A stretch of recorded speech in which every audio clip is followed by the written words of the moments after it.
All right, let's take a look at this unique looking question. And as always, I sound like a broken record, but we are going to begin with the question sentence. So the question sentence, even though this is a short one, it starts right here. How many steps are needed to circle the rectangular field that measures 120 meters by 80 meters once? So hear me out. Let's break this down. Right here, I'm going to highlight in red how many steps. Okay, so that's what I want to know. Let me define the context of that in a second, but I need to know the number of steps.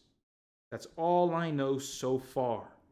Now it's saying that we're trying to figure out the number of steps that we need to circle a field, to circle a rectangular field. Everybody, can you help me out really quick? Because I saw two shapes here. But can you confirm, does the word circle here, is that talking about a physical shape of a circle, or is that an action? Yeah, that's an action. That is an action.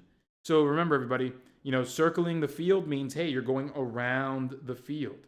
So if this is a rectangular field, I'll go ahead and draw this out right over there.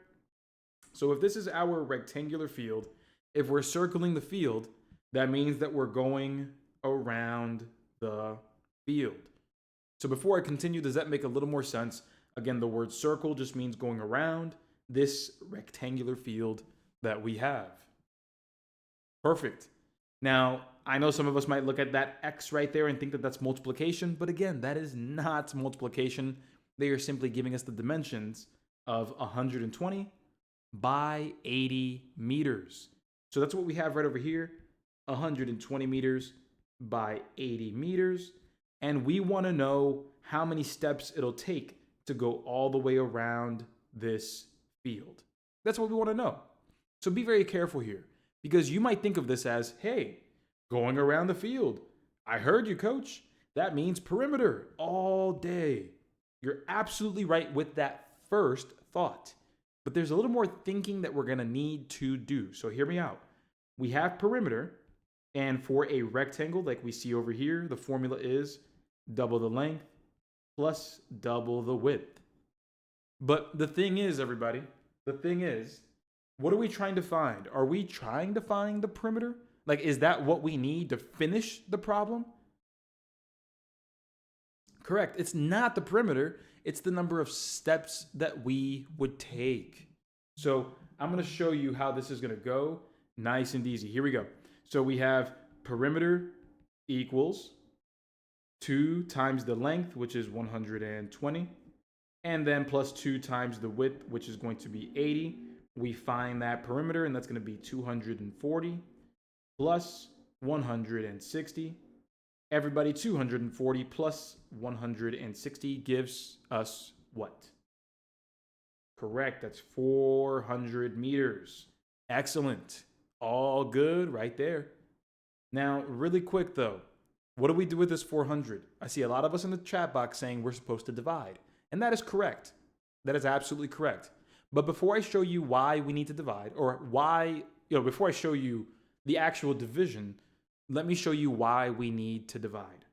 Everybody, what is the distance that this walker covers every stride, every step?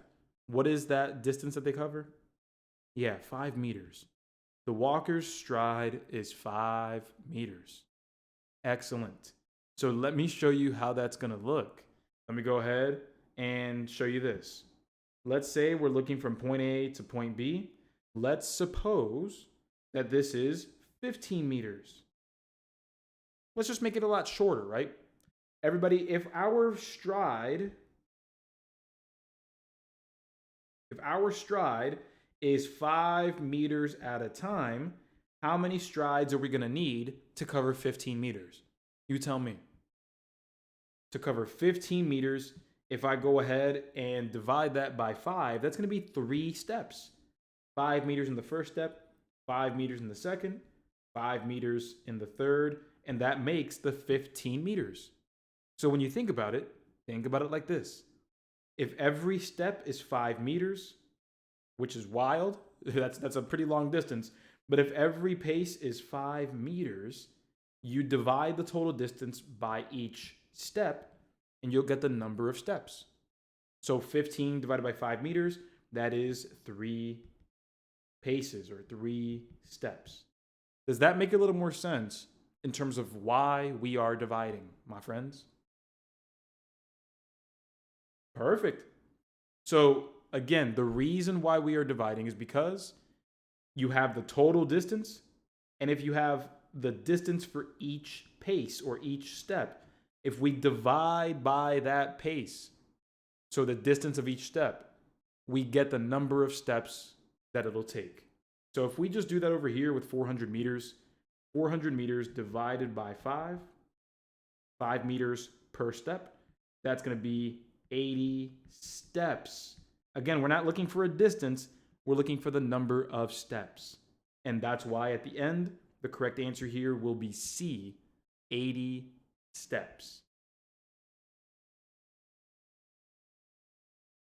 Oh yeah, my party people. So we're going to continue getting more and more questions in, but remember, your ability to pass this test is really going to rest on your ability to take a look at new situations and know how to apply the formulas that you have.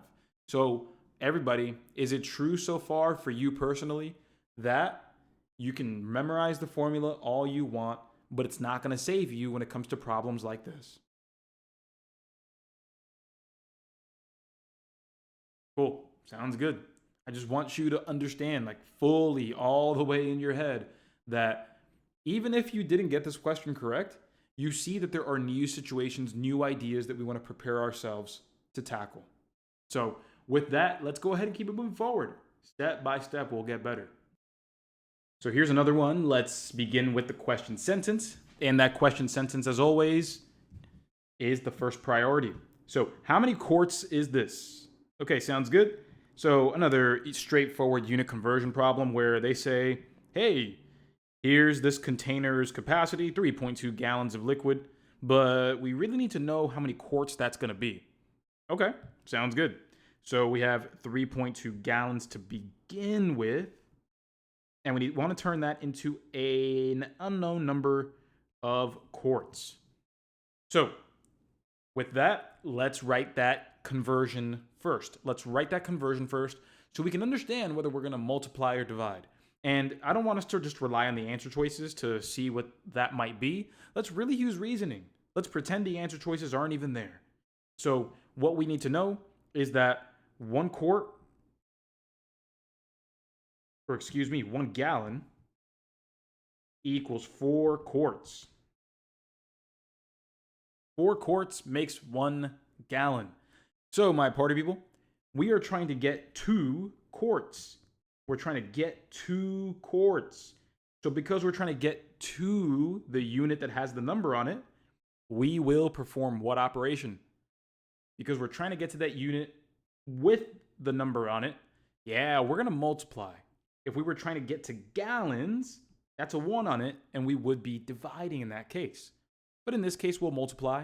So that means we'll do 3.2 multiplied by 4. Again, by that number that we have right there, our conversion rate, nice and easy. And so 3.2 multiplied by 4, 2 times 4 is going to be 8. 3 times 4 is going to be 12. And then from here, we're done with the exception of really just making sure we're following those decimal rules. So we have 1 decimal place up top, none on the bottom. So it's still going to be 1 that we'll bring back. And there we go. 3.2 gallons is going to be the equivalent of 12.8 quarts. And that's going to make the correct answer here. Answer choice D.